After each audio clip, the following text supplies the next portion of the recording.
The experience I'm about to recount to you is quite short, unfortunately, but I remember it quite vividly. You remember Wally, right? The cute little boy who served as your rival in Pokemon Ruby, Sapphire and Emerald? Yeah, he's easily one of my favorites. He doesn't seem to have any emotional hang-ups. He's not arrogant. He doesn't constantly call you weak. He's not a hyperactive annoyance, and he's not trying to deceive you even for the smallest amount of time. He's just a sweet, innocent little boy. He wants to be a good Pokemon trainer. He was the one I hated to be, but at the same time I loved him. The way he accepted his defeat at my character's hands with a vow to try harder made me feel like I was a motivator of some sort. I wasn't beating him mercilessly, I was helping him get better. It had been quite some time since I played my Ruby game, a few years at least, but I never once misplaced it as I suddenly got the urge to play it one day after watching the Jirachi Wishmaker movie. I found it neatly tucked away in my sock drawer, in the exact same corner in which I had left it. It wasn't even dusty. The cloth protection of a bunch of unused socks kept it safe from damaging elements, which in turn answered the question as to why I had placed it in the sock drawer in the first place. I located my DS. I misplaced my GBA SP quite a while ago. Not that it mattered, and quickly inserted the red cartridge. I excited to see my old, completely unbalanced Pokemon team. I selected my save file and saw that I had saved right in front of the Pokemon League, which was good considering I had planned to challenge them straight away. Anyway, since I was there, I figured I'd pay my favourite little rebel a friendly visit before doing anything.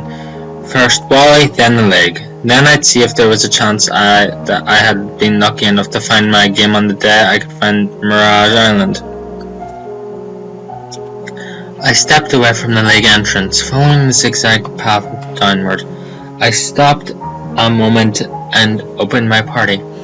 Normally, when I leave a Pokemon game alone for a while, I found out that the last thing I did was trade to help out my Pokedex on my other games.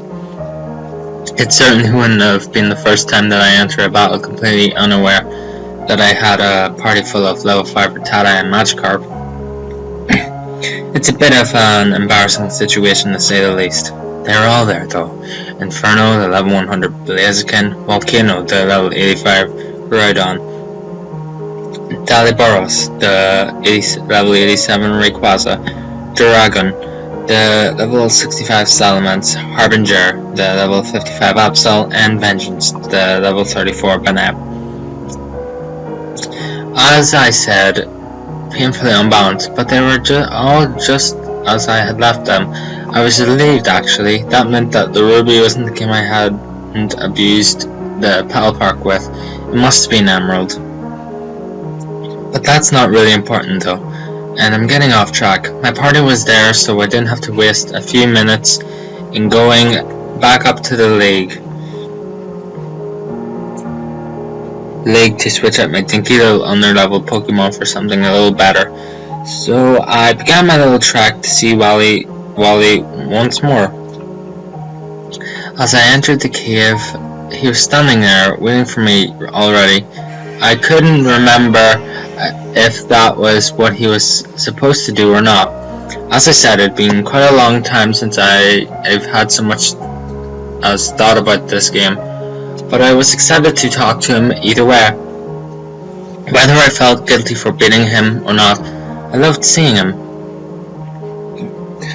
I approached him and pressed down to talk, but rather than him say something in greeting before challenging me to a battle, the trainer spotted theme played for a second or two, before the screen flickered signifying a battle had started, but just as quickly as the screen faded to black, it faded into the normal cave scene once more, only Wally wasn't there, and was no longer there. I shrugged it off, thinking that years of having the cartridge had actually put a wear on the game's inner workings. Not that I'm actually techno-savvy enough to really know how that work. I started to walk away, thinking I'd try to see if this glitch continued in the Pokemon League. If it did, I was out of a game. Either I'd have to reset or get a new one. Either option would kill me. Inferno was the best Pokemon I've ever had, though before I could take a single step past turning around, the Pokénav rang. I didn't think it could function properly in caves and the like, but since I was kinda close to the exit in open air, I suppose it made sense for it to work. Dot dot dot dot dot dot dot dot dot dot dot dot dot dot dot dot dot. Wally, I said, come to Battleburg. Click. I'm not sure how to explain it, but with the little hiccup my game just had with the battle scene and the face, that I'm almost positive that a bit of dialogue was unscripted. I felt uneasy. Nonetheless, I got out of the cave and selected Delarius to fly to Petalburg City. When I got there, I could definitely tell something was off. The whole area looked foggy, and all the colours looked as if they had been washed out, leaving the normal, cheery town looking rather dismal. Even the music was different, just slightly though. The tempo had been noticeably slowed, further adding to the incredibly dreary effect. I explored the little area, going in a few buildings surrounding the Pokemon Center, just to see what else had changed. For one thing, no one was around.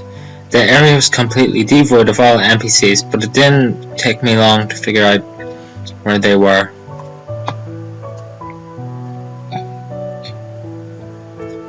I walked up to Wally's premises to find 7 NPC sprites, lining the path to the door. 2 columns of 3, with one standing to one side of the door. All of them were black, and my uneasy feeling only grew. Curious, I spoke to each of them. None of them seemed happy. This shouldn't have happened. I thought he was doing so well. We thought he had beaten it. He looked up to you. Why couldn't you give him a break? He'd still be here with us if not for you. He didn't think it was good enough to move further. It's all your fault. I knew what was going on now, but I didn't want to believe it. But as I walked into his house, I was forced to. A couple more NPCs dotted the small room as a small black coffin rested in the middle of the area. Wally was dead. I spoke to the other NPCs. Most only repeated, "It's all your fault," but one, which I believed was his mother, explained things a little better for me. The damp cave air aggravated his condition. He strained himself to become better so he could finally be as good as you. But he pushed himself too hard. His body gave out. A hiker found him, a Pokeball clutched in his little hand, his Pokemon refusing to leave his side. He called us using Wally's nav. Do you know what it's like, being informed by a total stranger that someone you know is dead? Pay your respects and leave. This is all your fault. By now I felt absolutely terrible, wouldn't you? So I did as I was told and walked up to the small casket. As soon as I touched it, the music stopped and a blank dialogue popped up. It stayed there for a few seconds before a single word was in loving memory.